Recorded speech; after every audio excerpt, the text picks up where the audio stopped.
Dear students, இந்த வீடியோவில் நம்ம என்ன பார்க்க போகிறோம் அப்படின்னா சீக்வன்ஸ் அண்ட் சீரீஸ் எக்ஸசைஸ் 2.4 இது வந்து ரெடியூஸ்டு சிலபஸில் இருக்குது. அந்த 2.4ல் தேர்ட் சம் நம்ம பார்க்க போகிறோம். அதுக்கு முன்னே சின்ன ஒரு இன்ட்ரோடக்ஷன் ரீகால் பண்ணிக்கலாம். சீக்வன்ஸ்னால் என்ன அப்படின்றத பார்த்துருவோம். Sequence is nothing but a set of numbers with some pattern or some rule or some arrangement is called sequence அப்படின்னு சொல்லலாம். டெக்னிக்கலாக எப்படி சொல்லலாம், மேத்தமெட்டிக்கலாக எப்படி பண்ணலாம்னா sequences is nothing but a function அப்படின்னு சொல்லலாம். அதே மாதிரி all the sequence are functions. All the sequence are functions. Not all the functions are sequence. ஓகேவா? சீக்வன்ஸ் எல்லாமே வந்து என்ன எழுதிடலாம், நம்ம ஃபங்க்ஷனாக எழுதலாம். பட்டு எல்லா ஃபங்க்ஷன்ஸையும் நம்ம சீக்வன்ஸி அப்படின்னு சொல்லணும்னா சொல்ல முடியாது. அதுதான் all the sequence are functions, not all the functions are sequence. இப்போது இந்த வீடியோவில் தேர்ட் சம் பார்க்க போகிறோம். அந்த தேர்ட் சம்மில் nth டேர்ம் கண்டுபிடிக்கிறது எப்படின்றத நம்ம பார்க்க போகிறோம். அதுக்கு முன்னே வந்து nth டேர்ம்னால் உங்களுக்கு என்னன்னு தெரியும். இப்போ ஒரு சீக்வன்ஸ் இருக்குது, A1 A2 A3 எக்ஸெட்ரா. அப்புறம் ஒரு ஸ்டேஜுக்கு அப்புறம் AN வரும், அப்புறம் எக்ஸெட்ரான்னு வந்துடும். இப்போ இது A1 A2 A3 AN use பண்ணலாம். இல்லைனா கன்வீனியண்ட்டாக சில டெக்ஸ்ட் புக்ஸில் உங்களுக்கு வந்து T1 T2 T3ன்னு கூட யூஸ் பண்ணுறான். அதுவும் ஒன்றும் தப்பில்லை, ஜஸ்ட் ஒன்லி நோட்டேஷன் தான் அது. ஓகே, நம்ம இப்போ இந்த சம்முக்கு வந்துடுவோம். nth டேர்ம் கண்டுபிடிக்க சொல்கிறாங்க. அப்போ அதில் சில டேர்ம்ஸ் கொடுத்துருக்குறாங்க. இந்த சில டேர்ம்ஸில் வந்து நம்ம ஜென்ரல் டேர்மு பார்க்க போகிறோம். இப்போ செகண்ட் சம் பார்த்தீங்கன்னா உங்களுக்கு வந்து ஜென்ரல் டேர்ம் கொடுத்துருந்தாங்க. அந்த ஜென்ரல் டேர்மில் வந்து மற்ற டேர்ம்ஸை பார்த்தோம். அதாவது the general term nth term will be generate the sequence. All the terms of the sequence will be generated by the nth term. Now here is given is some terms, some element of the sequence is given. Now we are going to generate that is the nth term we are going to find out. That is a function we have to find out. The function mean, if you suppose the function of any machine mean, it will generate with the help of that machine we will generate the products. Similarly here we are going to find out some function. With the help of that we are going to generate the remaining terms or product of the terms we can going to find out. It will produce the remaining terms of the sequence. Okay, now we come to the particular sum. Here is given as 2, 5, 10, 17 is given. So whenever some terms is given, some number is given, first we have to go through the numbers very carefully. First step, whether the numbers is increasing by constant number, then whether it is multiplied by any constant number or it is divisible by any constant number. Like that we have to go through the number and study the number.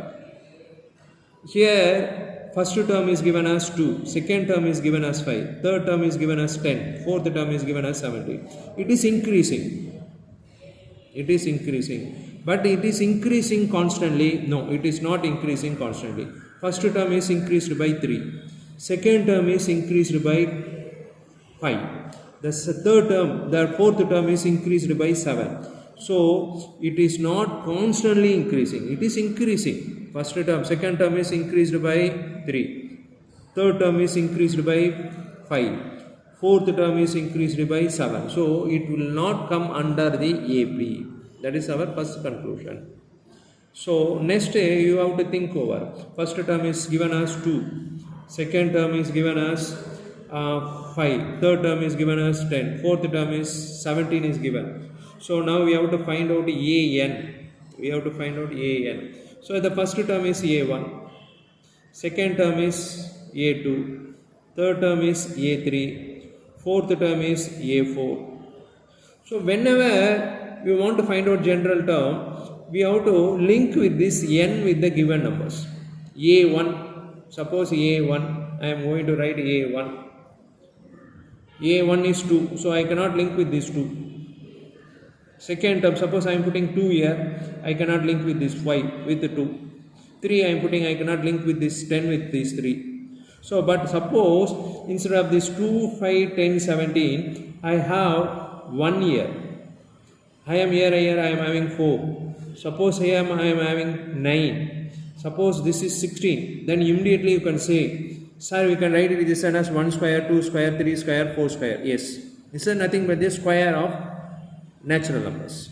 Is it or not? So, I am going to write here 1 square. A1 I am going to write 1 square. A2 I am going to write it as comfortably 2 square. A3 I am writing this is as 3 square. So, what I am going to get is 1 square I am going to get. But here we are having 1. So, it is less than by 1. Here 2 square 4. Again it is less than by 1. 3 square 9, but here given is 10, so it is less than by. So I want to increase, I want to take an addition of 1 on all the terms. I will get obviously the given numbers. Is it or not? 1 plus 1 square, 1 plus 2 square, 1 plus 3 square. I can write this 1 here as the first term, or lastly I can also write. I can rewrite this one as 1 square plus 1, 2 square plus 1, 3 square plus 1, like that I can write. So A1, so A1 I can write it as 1 square plus 1. A2 I am going to write it as 2 square plus 1. A3 I am going to write it as 3 square plus 1. So like that I can write. So I am going to link with this number. A1 mean 1 square, A2 mean 2 square, A3 mean 3 square. Then A4, suppose A4 is 4 square plus 1. So I can link with this suffix. This is called suffix. Suffix is linked with this general term. So 4 mean 4 square, 3 mean 3 square, 2 mean 2 square, 1 mean 1 square. So I have to come to the conclusion. I can write it as AN. I can write AN, or TN also I can write N square plus 1. AN equal to N square plus 1. So it comes as a general term. If you run the N 1 square, A1 1 square plus 1, 2 square plus 1, 2 square plus 1, I will get the second term, 2 square, A2 2 square plus 1, 2 square plus 1, 4 plus 1, I will get 5. A1, what is A1? 1 square plus 1, 2 will get. A3 3 square plus 1 is nothing but 9 plus 1, I will get 10. A4, similarly A4, 4 square plus 1, you will get 17, 16 plus 1, 17 will get, so on. So with the help of these numbers, we can form a nth term of the sequence. Very simple only. The thing is, we have to go through the number very slowly and understand, and any possibility to find out whether the given sequence is constantly increasing. The increasing is constant, and whether it is decreasing constantly, no. Like that we have to verify and analyze the given number. You will get some idea, some clue you will get. With the help of the clue, you can find the general term. For 10th standard, it is enough. But actually we have the finding nth term by way of mathematical induction. That we will see it in later, higher classes. Now it is enough. Okay. So I think you understand the first sum of the exercise 2.4. Okay, fine. Then you can ask the question, how sir you can write it, this can be written as a function? Yes, obviously you can write it as this is as a function. For any an I can write it as f of x I can write. And this I am going to do n as I can write it as x square plus 1. So now you give the value for x 1 square plus 1, you will get all the generate. So you can put it as a function, and it is you have to take the domain, and what is the domain we have to fix. Function we have to define a function, we have to define the domain and a codomain. This is, you can take it as here everything is natural number, I can take n, this is also I can take. So this is a function from n to n. Like that also you verify the definition. What is the definition is given? All the sequences are function. Yes, this given sequence is a function. Yes, fine. So you can write it as f of x equal to x square plus 1. But this is not given in the textbook. I am giving the additional information. It will be useful for your higher studies, and I am explaining how all the sequences are functions. So this is a sequence I am representing as a function. That's all. Okay. Next we come to the second sum. Second subdivision. For third sum, second subdivision, exercise 2.4. What is the sum is given is 0, 1 by 2, then 2 by 3, etc. So first term is given as 0. Second term is given as 1 by 2. Third term is given as 2 by 3. So now first I will tell you one thing. you know that anyhow I am just recalling the numerator and denominator. The numerator is 0 and denominator is non-zero. Denominator is non-zero. The result will become always 0. So instead of here, the first term here is given as 0. I can use any non-zero number here. Is it or not? You may ask question, what happened to sir? The denominator is 0. The denominator is 0. And numerator is non-zero. So it is undefined. It is undefined. We cannot define. Similarly, what is 0 by 0? That is also not defined. That and all we'll see it in later. That we will put it in separate video. How it is called infinite, that and all. Now what I want to say is, the numerator is 0. Denominator I can put any non-zero number. It will not affect. So I am going to use it here, any non-zero number. So I rewrite the given sequence as 0 by 1. What is 0 by 1? 0. 1 by 2, 2 by 3. Very clear? 0 by 1. 0 by 1 is 0. Okay, fine. 0 by non-zero, 0. 1 by 2, 2 by 3. Clear? Now I am going to link with these numbers, given numbers, with the nth term. Nth term means we have, what is we have? an will be there. An will be there. Now I am going to consider the numerator first. a1. Suppose I am writing a1. I am writing a1. I am putting the denominator as 1. Very good, fine. I am not worried about this numerator. Then a2. What is a2? Link with the denominator 2 comfortably. 2 mean I am getting 2. 1 mean I will get 1. And a3, I am getting the denominator as 3. I can fix it as same with the suffix. a3 mean I will get 3. a2 mean I will get denominator as 2. a1 mean I will get a1. So 1 I will get, sorry. So a4 mean I will write the denominator. I will take the denominator as 4. So finally my conclusion is, suppose an mean I will fix the denominator as n. Comfortably I am writing the denominator is n. Because the denominator is non-zero, numerator is 0, answer is you are going to get 0. So the first term is here given is 0. I can use here 0. Suppose I am going to use it here 0. Okay, 0 by 1 I am going to get the first term. Okay, fine. Now you come to the numerator. We will discuss with one by one.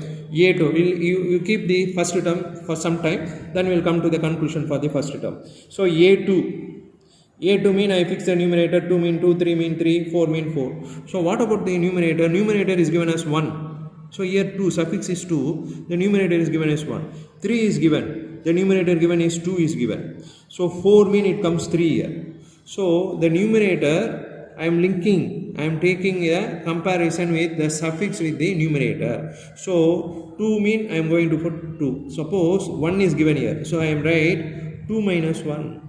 Is it I am getting a numerator or not? Yes, absolutely I am getting the numerator. Comfortably I am getting. So 3, I want to get 2 here. So I am writing 3 minus 1. I am relating with the suffix with the numerator and denominator also. And 4 mean what we are going to get, what we have to write, 4 minus 1, definitely we are going to get 3. So it satisfies the given numbers. You see here, 3 mean 3, the denominator I am linked with the suffix, 4 I am linked with the denominator, and 2 I am linked with the denominator. I am linked with the numerator also, 2 minus 1, 3 minus 1, I am getting the numerator of the given number, 4 minus 1, I am getting the numerator of the given number. I am comfortable. Now you come to the first term. 1 mean I wrote 1 here. 2 mean I write 2. Okay, fine. What about the numerator? 1 mean I have to write what I have to write. 2 mean I wrote 2 minus 1. 3 mean I have to write 3. Here also 1 mean I have to write 1 minus 1. What is 1 minus 1? 0. I told you 0 by 1. What is 0 by 1? 0.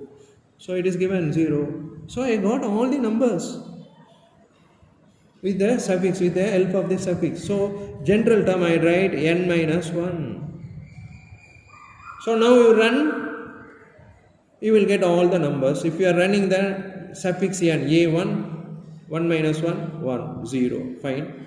2 minus 1, 1 by 2, 3 minus 1, 2, okay, fine. So this is the nth term of the second subdivision. And I can take additionally n is here not equal to 0, because I told you when the denominator is 0 it is undefined. So definitely I want n is not equal to 0. Suppose I am giving n is 0 here, minus 1 is not available in the sequence. So I am comfortably defining what is the nature of n. N is not equal to 0. Fine. So the nth term will become an equal to n minus 1 by n, will generate all the term of the sequence. Fine. Right. Now you can write, if you want, you can put it as in terms of x also, f of x. F of x equal to, I can write x minus 1. When if you write the function, you have to write, definitely you have to say the domain and the codomain, then only the function is defined. Here I can define, suppose f is a function from n to r, because it is given as a fractions, rational numbers is given. So I can write this as function from n to r, and f of x is defined as x minus 1 by x. This is not asked in the question. They ask, the question is only find the nth term. This is up to this is enough. I am giving additional information because all the sequences are function. The given function I am representing as a function. That's all. Okay. Now you come to the third subdivision. What is the third subdivision? Is given as 3, 8, 13, 18. So again we have to go through the numbers, each element of the sequence. First element of the sequence is 3, 8, 13 and 18. You see whether the sequence is constantly increasing. That is, it is increased by any constant number. Yes, obviously here is increased by constant number by 5. The difference of each number is 5. So when the difference of each number is same, then it come under the arithmetic progression. So you know, or later we are going to find out what is the nth term of the arithmetic sequence. Shortly you can call it as AP. So what is the nth term of the Tn? You can use Tn or An. Here we are using An. Nth term of the arithmetic progression is A plus n minus 1 into D. Why I am taking? It is already defined, already derived. An equal to A plus n minus 1 into D for the sequence which increases constantly. It is increases constantly by 5. 3. Difference between successive number. 8 minus 3. You will get 5. Yes. 13 minus 8. The term is 5. Then 18 minus 5. 8 minus 3 is 5. 13 minus 8 is 5. Again I am going to take the difference of the successive terms. So 18 minus 13 I have to take. It is 5. We have to take the difference of the successive terms. 8 minus 3, 5. 13 minus 8, 5. 18 minus 13, 5. So the sequence is increased constantly by 5 means the nth term is An equal to A plus n minus 1 into D. This way you can find the nth term. So now this is called the first term. You know, this is second term, third term, fourth term. What is the difference of each term is 5. So I can use A as 3 here. N only we want to find out. So keep the n as it is, replace the n, and D we got the common difference of all the term is 5. So 5 I can be used for D. So An equal to, now you simplify 3 plus 5n minus 5. So on rearrangement you will get 5n minus 2. So now the nth term is An equal to 5n minus 2. If you want, you can verify. If you give An, n is 1 equal to 5 into 1 minus 2. What is you will get? 3 you will get. So A1 first term you got. Then A2, substitute in the same this. N is 5 and 5 into 1 minus 2. You will get 5 and 5 into 2. 2. You will get 10. 10 minus 2 you will get 8. You will get. Second term you got. Similarly you find A3. 5 into 3. 5 into 3 minus 2. 15 minus 2. You will get 13. So on. So this is the nth term of the sequence. You can represent this also as a function by taking f of x equal to 5x minus 2 and define the corresponding domain and codomain, you are represented the sequence as a function. In the exam, sometimes they may ask, the sequence is given. For the given sequence, you represent a function. You find the functions also, they may ask. But mostly they won't ask for your standard 10th standard level. They will ask only nth term. So you don't worry. But you learn it, you keep it in your mind. It will be useful for you in your future. That is the end of this video. So பிடிச்சிருக்கோம் புரிஞ்சிருக்கோம். நீங்கள் like பண்ணுங்கள், share பண்ணுங்கள், subscribe பண்ணுங்கள். அப்போ தான் என்னால் நிறைய videos கொடுக்க முடியும். Thank you. God bless you all.